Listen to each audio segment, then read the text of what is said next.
João Augusto Conrado do Amaral Gurgel nasceu em Franca, interior de São Paulo, em 1926.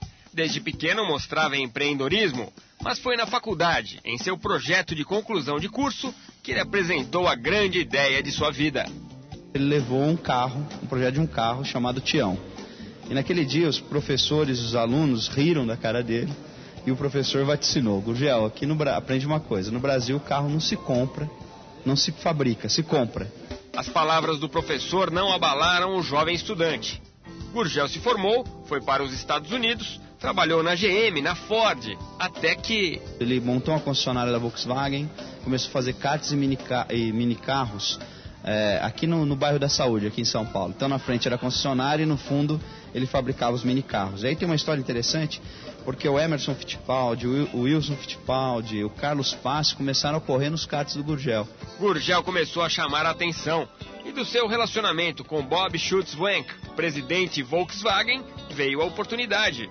Em 65, o então presidente da Volkswagen, Wenck, ele já tinha uma relação com ele, não tinha nada para apresentar no salão do automóvel, e aí perguntou ao Gurgel se ele tinha algo para fazer. O Gurgel falou: legal, vou fazer um carro para você, um coupé, só que se o pessoal gostar do carro, você vai me fornecer o chassi. O Wenck topou e aí ele fez o primeiro carro, que é o Ipanema. O Ipanema foi um sucesso. Recebeu mais de 200 encomendas no salão de automóveis. 4 anos depois, em Rio Claro, Gurgel começava a realizar o sonho de construir um carro genuinamente brasileiro. Em 1969, com o apoio do Wenck, nasceu a Gurgel Motores, aqui no bairro da Saúde, fabricando 4 automóveis por mês, uma fábrica literalmente fundo de quintal, com plataforma Volkswagen e produzindo os Ipanemas. A produção foi aumentando, as criações de Gurgel também. Aí ele descobriu que o Jeep que nós tínhamos aqui era um Jeep projetado para a guerra e não para o homem do campo. Ele percebeu um nicho e aí ele se transformou naquela série de carros chavantes, que são os pequenos Jeeps, que inclusive alguns tinham até pá, picareta, que vinham na porta, e que ele tinha um sistema aqui como eles não eram 4x4, ele fez um esquema parecido com um trator, que se travava 2 portas, 2 rodas, e as outras 2 circulavam. E aí com isso ele conseguia vencer várias barreiras. O Chavante passou a ser vendido para o Exército Brasileiro. A Gurgel Motores ganhava espaço. Novos modelos começaram a ser fabricados. Carajás, Tocantins, Delta, Chef. A Gurgel exportava carros para o Oriente Médio, para a América Latina. O visionário João Augusto Conrado do Amaral Gurgel continuava criando. Em 74 ele produziu o primeiro carro elétrico da América Latina. Hoje é uma discussão tão atual com relação ao carro elétrico. Ele já tinha feito isso em 74. Era um carro que tinha autonomia de fazer 80 quilômetros com 12 horas abastecido na energia elétrica, na tomada elétrica. Então o projeto não foi adiante porque a autonomia era pequena, as baterias eram muito grandes e na época não tinha tecnologia para tocar esse projeto. Até que a plataforma Volks foi deixada de lado. O carro 100% brasileiro foi finalmente produzido. Em 1987 ele lançou o BR-800, que era para ser chamado Senna, carro econômico nacional, mas que a família do piloto Ayrton Senna entrou com um processo para que ele não se apropriasse da fonética do nome do piloto, então passou-se a chamar BR-800, BR de Brasil, 800 de 800 cilindradas. Ele aproveitou um nicho do Fusca, que havia deixado de ser fabricado em 86, lançou o carro. Com o BR-800 as vendas decolaram. O sucesso da Gurgel Motores já era uma realidade. Foi quando ele cresceu e quando ele começou a incomodar também, porque era um carro 100% nacional, com motor próprio, um carro extremamente urbano. Ele lançou antes, bem à frente do seu tempo. As montadoras passaram a se preocupar com a Gurgel e o governo brasileiro passou a boicotar a fábrica. 3 anos depois do lançamento do BR-800, a Gurgel sofreu um duro golpe. Em 1990, o Collor liberou para todas as montadoras um ganho de imposto, um benefício que o Gurgel tinha por produzir um carro X com uma cilindrada Y, e passou para todas as montadoras. Aí começou a bancarrota da Gurgel Motores. João Augusto Gurgel sentiu o golpe, mas não desistiu.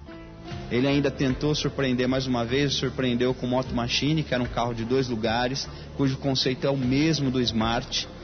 O Smart é um carro que é super vendido na Europa, que é o mesmo conceito do Gurgel. Visionário, o Gurgel tentou ampliar a fábrica. Queria instalar uma filial em Eusébio, no Ceará.